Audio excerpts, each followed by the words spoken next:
Welcome to Happiness Bank TV. I'm Claire, and this week I'm going to reveal my top 3 tips on how to stop making stories up in your head that serve you no good and only end up making you unhappy and stressed. I can't believe how creative I can be at making up stories. Last week I had 2 missed calls on my mobile phone, one straight after the other. They were from my son, and immediately I started to catastrophize. Had he had an accident on his way to work? Was he sick? Had something happened to his girlfriend?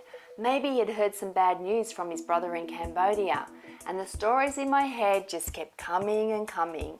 I rang him back straight away, only to get this voice on the end of the phone saying, "Mum, don't you ever pick up your phone? It is so frustrating trying to call you. You just never pick up." And my reply was, "Dan, I was in the shower." And he said, "Mum, that's no excuse. I always take my phone with me into the bathroom in case someone tries to call me." Now that's a blog topic all on its own. Now the outcome of that scenario was that Dan had been trying to book some accommodation for Christmas, and he wanted to know if we had already booked ours. Yes, that was the big catastrophic thing that had happened. I just don't seem to learn the lesson. However, I am getting better at it, and I want to share with you my top 3 tips on how to silence the story maker in your head. Firstly, just a bit of context. Our brain is biologically wired to make up stories.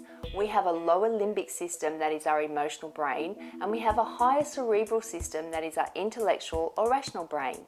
Now, our primitive brain has been there ever since we were cavemen and cavewomen, and its function is to ensure that we survive. It is negative and it's obsessive, and it stores templates of how we survived in dangerous situations, and it preempts how we will respond in future dangerous situations. Now, your primitive brain will always focus on the worst situations. It doesn't have time to stop and be rational and plan on how to outsmart the bear that is about to attack us. Instead, it sets in place a chain of physiological responses that prepare us to fight or flight. Now, the problem is that nowadays we are not fighting off bears and saber-toothed tigers. Instead, we are fighting off modern day stresses such as mobile phones ringing all the time, Facebook, internet, personality clashes at work, and a whole range of other things. This stress sets off our primitive brain because it thinks we are in danger. Your brain does not have the capacity to distinguish between reality and imagination. So how can you stop this instant, uncontrollable storytelling in your head? Well, you can't actually stop it, but you can minimize it by using your higher thinking brain to rationally assess what is going on. So here are my top 3 tips. Number 1, self-awareness. Start making a mental note of all the times you catastrophize. The more awareness that you can create around this, the quicker you can hit the pause button on your primitive brain so that you can allow your cerebral or higher thinking to take over. Number 2 is observation. Take a step back and observe how you are feeling. Is what you are feeling, which is usually anxious, fearful and worried, warranted? Have you examined the facts, and do you have concrete evidence that what you think is about to happen is actually going to happen? 9 times out of 10 the answer is no. We are not fortune tellers, we don't have a crystal ball, and therefore we have to stop wasting pointless energy on getting ourselves all wound up about something that is unlikely to happen. And lastly, number 3 is mindfulness. If you've tried tips 1 and 2 and you still can't stop that voice catastrophizing, then try to practice mindfulness. Be still, breathe slowly and deeply, and concentrate only on what you can see, hear, smell, touch and taste in that present moment. Your mind will want to wander off, but just gently bring it back to the present and try again.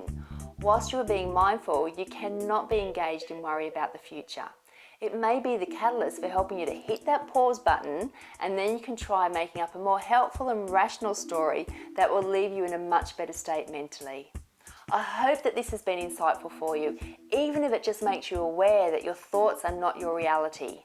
The less time you spend in the space between your ears and the more time you spend being grateful and experiencing what is actually happening around you, the happier you will be.